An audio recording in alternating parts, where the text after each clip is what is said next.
Hello friends, welcome to our YouTube channel कॉन्लाइन classes. आज हम लोग लॉजिकल रीजनिंग का क्लास करेंगे। मेंस लेवल की ये रीजनिंग की क्लास रहेगी और ये रीजनिंग का क्लास नंबर 32 हो जाएगा। ये रहा आज आपके सामने पहला सवाल। देखो, स्टेटमेंट काफ़ी अच्छा है। इसको आपको समझने के लिए भी काफ़ी आपको इन डेप्थ नॉलेज होना चाहिए। थोड़ा सा अंग्रेज़ी की लैंग्वेज का आपको पकड़ होना चाहिए। हिंदी में भी इसको चेंज करेंगे तो उतना आपको लैंग्वेज का थोड़ा पकड़ चाहिए। स्टेटमेंट और कंक्लूजन, एजम्पशन, ये जो वीडियोस होते हैं, आपको इस टाइप के क्वेश्चंस में थोड़ा लैंग्वेज के ऊपर पकड़ चाहिए होती है, क्योंकि लैंग्वेज के जो है ना उसमें काफ़ी ये आपको घुमाता है। ठीक है, ये रहा आपके सामने सवाल। अच्छा, एक चीज़ आपके सामने हमें शेयर करनी थी कि ये देखिए, यहाँ पे आप देख रहे होंगे कि ये प्लेलिस्ट जो आपके सामने दिख रही है, ये इस प्लेलिस्ट में देखो कि मैंने आपको पहले भी क्रिटिकल रीजनिंग के क्लासेस कराए हुए हैं। ये देखो, यहाँ क्रिटिकल रीजनिंग के क्लासेस है, मेंस लेवल पजल है। ये आपका एसबीआई क्लर्क का एग्जामिनेशन आएगा, एसबीआई पीओ मेंस का एग्जामिनेशन आएगा। इससे कोई यहाँ एसबीआई पीओ का है, ये क्लर्क का है, या फिर आप आरआरबी पीओ का एग्जामिनेशन भी दीजिएगा आने वाले दिनों में, तो उसके लिए ये पूरी प्लेलिस्ट आपको काफ़ी यूज़फुल साबित होगी। देखो, 30 लेसन है यहाँ, सो आप इसे देख लीजिएगा। ठीक है, तो चलिए आज का क्लास स्टार्ट करते हैं। आते हैं हम अपने सेशन के ऊपर। देखो, ये रहा question. The bold commitment aims to transform India's developing satellite cities and major urban centers from a reflection of poverty and bottlenecks to symbols of efficiency and speed and scale। देखो, एक bold commitment जो है, एक साहसी commitment जो है, जो कि एम करता है ट्रांसफॉर्म करने की इंडिया की डेवलपिंग सैटेलाइट सिटीज़ को, मेजर अर्बन सेंटर को, जो कि एक रिफ्लेक्शन है पॉवर्टी की, एक आपको एक प्रोवर्टी की रिफ्लेक्शन, एक छाया है जो गरीबी की, और एक बॉटलनेक्स। बॉटलनेक्स क्या होता है कि कोई जगह रहे जहाँ की काफ़ी नैरो रोड्स रहें और काफ़ी वहाँ ट्रैफिक जाम्स रहे। जैसे कि आप देखते हैं, जैसे छोटे छोटे शहर जगह रहता है जहाँ पे बॉटलनेक्स जगह रहती हैं, जहाँ पे गली बहुत कूचे हो गए, पुरानी दिल्ली का इलाका जैसे हो गया। और अगर आप पटना से बिलोंग करते हैं, बिहार से, अशोक राजपथ का भी जो हाल है, या और आप अपने सिटीज़ में भी देखिएगा, कहीं ना कहीं तो होगा ही जहाँ बहुत ज़्यादा जाम वगैरह रहता होगा। तो उस टाइप के कॉम्पैक्टेड जगह जो हुआ ना, उसको रिफ़र किया जाता है बॉटलनेक्स की तरह पे। अब यहाँ पे which of the following assumption is or are implicit in the above arrangement. अब इम्प्लिसिट और एक्सप्लिसिट में ही कितने लोग कंफ्यूज हो जाते हैं। तो इम्प्लिसिट में आई एम, एक्सप्लिसिट में E X. X is always wrong, आपका एक्स जो है हमेशा गलत रहता है, तो एक्सप्लिसिट हमेशा गलत पूछता है कि कौन सा नहीं होगा। Explicit I am always right, implicit सही पूछ रहा है। ठीक है, इनमें से कौन सा एजम्पशन जो है वो सही है। Indian cities are very poorly organise. ठीक है, इंडियन सिटीज़ जो हैं वो काफ़ी पुअरली ऑर्गेनाइज है। और देखो, यहाँ इंडियाज़ डेवलपिंग सिटीज़ के बारे में है, तो एज अ बंच के तरह ही बात कर रहा है यहाँ पे। ठीक है, दूसरा है कि many of the cities in India are very crowdy and dense. ठीक है, जो कोई बहुत सारी सिटीज़ जो है इंडिया की, वो बहुत ही क्राउडी हैं और डेंस हैं। ठीक है, ये जो बॉटलनेक्स जो बात हुआ ना, वो ये इससे रिलेट कर रहा है। ठीक है, और वेरी पुअरली ऑर्गेनाइज्ड भी, reflection of poverty and bottlenecks, ये जो है एक पूरा एक आपको जो फ्रेजल वर्ब की तरह जो यहाँ पे काम कर रहा है। तो इस दोनों का जो अगर हम कॉम्बिनेशन करेंगे तो ओनली 1 और 2 इसका सही जवाब रहेगा। ठीक है, अब देखो यहाँ पे जो तीसरा सवाल है कि symbols of efficiency, speed and scale are the only parameters. तो ओनली पैरामीटर्स तो ये नहीं होंगे। सो ये जो है आपका यहाँ पे सही जवाब जो रहेगा ओनली 1 और 2 रहेगा। नेक्स्ट क्वेश्चन के ऊपर चलते हैं। ठीक है, नेक्स्ट क्वेश्चन देखिए, पढ़िए। As per the latest estimate of national sample survey organisation NSSO, ठीक है, a farmer family of an average earning on an average, a farmer family on an average earn 3078 per month for farming operations. Farming operations के लिए के तहत farming की family जो है 3078 रुपये कमाती है। According to another nearly 58% of farmers go to bed hungry. Other survey के तहत 58% जो फार्मर है ना, वो भूखे पेट सोते हैं। ठीक है, another survey by centre for the study of developing societies shows that 62% farmer wants to quit agriculture. 62% जो फार्मर्स है ना, वो एग्रीकल्चर क्विट करना चाहते हैं। ओवर 3 lakhs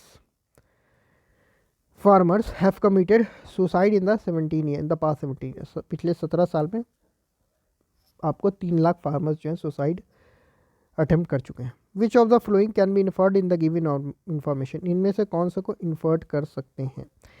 देखो पहला है कि इन्फर्ड इसमें से है कि क्या हमको साइलेंटली ये क्या हमें बता रहा है, ये पूरा स्टेटमेंट एक तरीके से इन्फर का मीनिंग ये समझिए, इशारों इशारों में क्या बात हो रही है।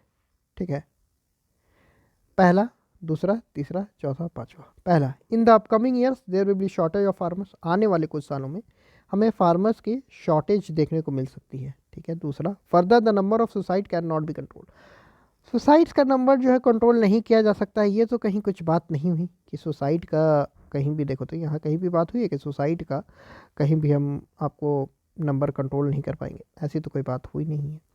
तीसरा, nearly 62% farmer meet their square meals, 65% जो है वो स्क्वायर मिल्स हमको प्रॉपर खाना मिल जा रहा है, ऐसी भी कोई बात नहीं हुई है। Farming is not sufficient to live a dignified life, तो फार्मिंग को कहीं भी ये आपको ऐसा नहीं है कि फार्मर्स जो है वो डिग्निफाइड लाइफ नहीं जी रहे हैं। देखो 58% जो है वो बेड हंगरी जा रहे हैं, यहाँ पे बोला ना कि 58% हंगरी जा रहे हैं, तो बाकी जो बचे 42% वो तो भर पेट जा ही रहे होंगे। इसमें से कुछ तो होंगे जो कि फार्मर सफिशिएंट नहीं है डिग्निफाइड लाइफ के लिए, ये भी गलत, ये भी गलत, ये भी गलत। देखो शॉर्टेज हो सकता है फार्मर का, क्यों? क्योंकि एक large chunk of farmers are quitting agriculture. ठीक है, एक लार्ज चंक है फार्मर का जो कि 62% है, जो कि क्विट कर रहा है एग्रीकल्चर को। So this may be a probable reason that we may face a shortage of farmers in the upcoming years. So this can be inferred from the given statement. तो ये हम लोग इन्फर्ट कर सकते हैं।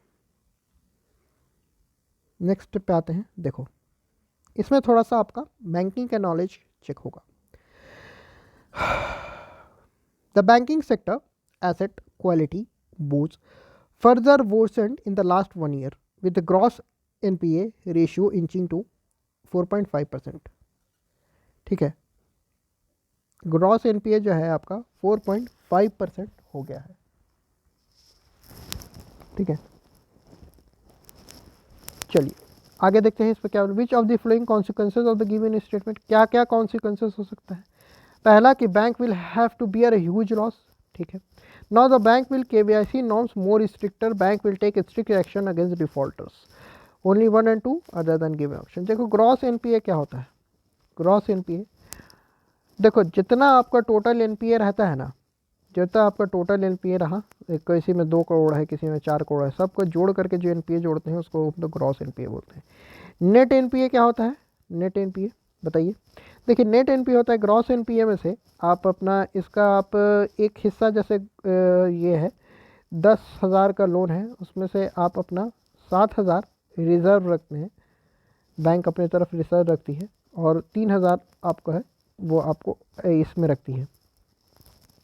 एनपीए आता है, ये आता है नेट एनपीए। 10,000 का लोन रहा, ठीक है, 10,000 का आपका लोन रहा, एक सेकंड रुकना। ठीक है, आपको इसमें हम पूरा आपको एनपीए का कवरेज ही बता देते हैं। ठीक है, हाँ देखिए ये होता क्या है इसमें, देखिए आते हैं यहाँ पे। देखो ग्रॉस एनपीए जो होता है, ग्रॉस एनपीए ये होता है आपका टोटल एनपीए जितना रहा बैंक में, टोटल एनपीए। मान लो किसी का 2 अकाउंट है, 2 करोड़ का है, 4 करोड़ का है, तो ग्रॉस एनपीए हो गया 6 करोड़ का। 2 ही अकाउंट का एग्जाम्पल लेके चले। नेट एनपीए होता है, नेट एनपीए।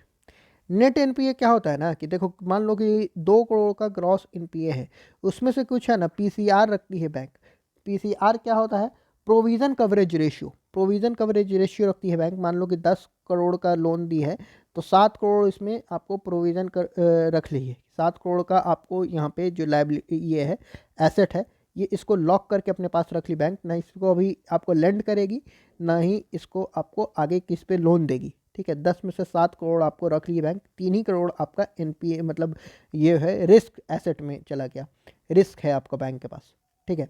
सो इसमें जो है ना, ये bank will have huge bear huge loss, ये आप कंफर्म नहीं कह सकते। हो सकता है कि बैंक जो है पीसीआर जैसे जिसका बैंक का आपको देखते हैं ना 70% पीसीआर रेशियो रहता है, तो मतलब 70% अगर इसका एनपीए भी हो जाता है, 100 रुपये का लोन दिया है, अगर 100 का 100 भी डूब जाता है, 70 रुपये अपने पास रिजर्व रखी हुई, इसका लॉस 30 रुपये का होगा।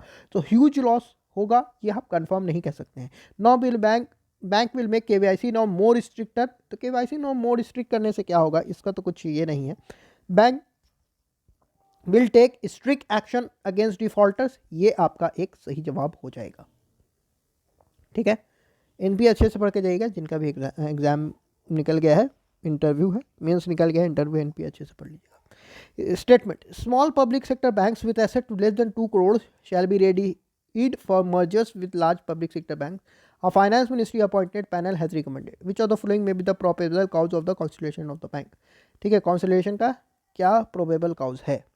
ठीक है, these small public sector banks have higher net NPA.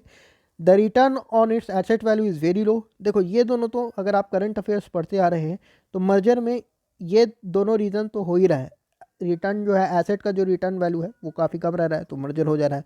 ठीक है, नेट एनपीए ज़्यादा रह रहा है, उसी वजह से तो मर्जर हो रहा है। This bank can not have risk management capabilities to meet Basel norm by 2019।